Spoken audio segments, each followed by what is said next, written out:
Hello दोस्तों, जय Shri Krishna. Welcome to my channel Bhakti सागर।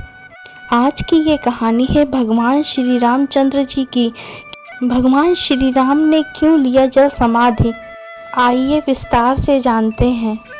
यमराज यह जानते थे कि भगवान की इच्छा के बिना भगवान ना तो स्वयं शरीर का त्याग करेंगे और ना शेष नाग के अंशावतार लक्ष्मण जी। ऐसे में यमराज ने एक चाल चली। एक दिन यमराज किसी विषय पर चर्चा करने भगवान राम के पास जाते हैं। भगवान राम ने जब यमराज से आने का कारण पूछा तो यमराज ने कहा कि उन्हें कुछ ज़रूरी बात करनी है। भगवान राम यमराज को अपने कक्ष में ले गए। यमराज ने कहा कि मैं चाहता हूँ कि जब तक आपकी मेरी बात ना हो जाए तब तक कक्ष में कोई ना आए। यमराज ने अपनी बात को आगे बढ़ाते हुए कहा कि अगर कोई बीच में आता है तो आप उसे मृत्यु दंड देंगे। भगवान राम ने यमराज की बात मान ली और उन्होंने लक्ष्मण जी को पहरे पर बैठा दिया। श्री राम और यमराज जी की बात चल ही रही थी कि उसी समय ऋषि दुर्वासा अयोध्या पहुंच गए और राम जी से तुरंत मिलने की इच्छा प्रकट की। लक्ष्मण जी ने कहा कि भगवान राम अभी यमराज जी से चर्चा कर रहे हैं। भगवान का आदेश है कि जब तक उनकी बात खत्म ना हो जाए तब तक उनके कक्ष में कोई नहीं जाएगा, इसलिए आपसे निवेदन है कि आप कुछ समय प्रतीक्षा करें। ऋषि दुर्वासा लक्ष्मण की बातों से नाराज हो गए और कहा कि अभी राम से कहो कि मैं उनसे मिलना चाहता हूँ, नहीं तो मैं पूरी अयोध्या को नष्ट कर दूंगा।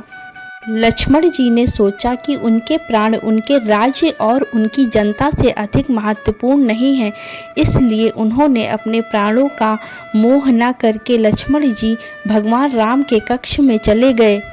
भगवान राम ने लक्ष्मण से कहा कि तुम्हें पता है कि इस समय कक्ष में प्रवेश करने वाले को मृत्यु दंड दिया जाएगा। तुम मेरे कमरे में क्यों आए हो? लक्ष्मण जी ने कहा कि दुर्वासा ऋषि आपसे अभी मिलना चाहते हैं, उनके हट के कारण मुझे अभी कमरे में आना पड़ा। आप यमराज जी से अपनी बात पूरी करके ऋषि दुर्वासा से मिलने के लिए चले। यमराज अपनी चाल में सफल हो गए थे। राम जी से यमराज ने कहा कि तुम अपने वचन के अनुसार लक्ष्मण को मृत्यु दंड दो।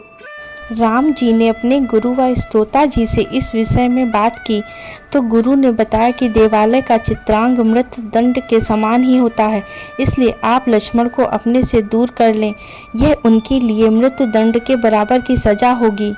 जब राम जी ने लक्ष्मण को अपने से दूर जाने के लिए कहा, लक्ष्मण जी ने कहा कि आपसे दूर जाना तो मृत्यु के बराबर है, इसलिए अब मेरे लिए यह आवश्यक है कि मैं आपके वचन की लाज रखूं। लक्ष्मण जी भगवान राम को प्रणाम करके राजमहल से चल पड़े और सरयू नदी में जल समाधि ले ली। इस प्रकार राम और लक्ष्मण दोनों ने अपने अपने वचन और कर्तव्य का पालन किया। इसीलिए तो कहते हैं, रघुकुल रीति सदा चली आई, प्राण जाए पर वचन न जाई। इसी घटना के बाद भगवान श्री राम ने सरयू नदी में जल समाधि ले ली थी। श्री राम ने सरयू नदी की ओर ब्रह्म महोत्सव में अपनी उपस्थिति दर्ज कराई और उनके पीछे उनके परिवार के सदस्य भरत, शत्रुघ्न, उर्मिला, मांडवी और श्रुतकीर्ति थे। ओम का उच्चारण करते हुए वे सरयू के जल में एक पग आगे बढ़ते गए और जल उनके हृदय और अधरों को छूता हुआ सिर के ऊपर चढ़ गया। दोस्तों, इस प्रकार भगवान श्री राम ने सरयू नदी में जल समाधि ली। दोस्तों, अगर आप भी भगवान श्री राम के भक्त हैं तो कमेंट बॉक्स में जय श्री राम लिखना ना भूलें। और अगर आपको हमारी ये कहानी पसंद आए तो प्लीज़ हमारे चैनल को लाइक, शेयर एंड सब्सक्राइब जरूर कीजिएगा। थैंक यू दोस्तों, जय श्री राम।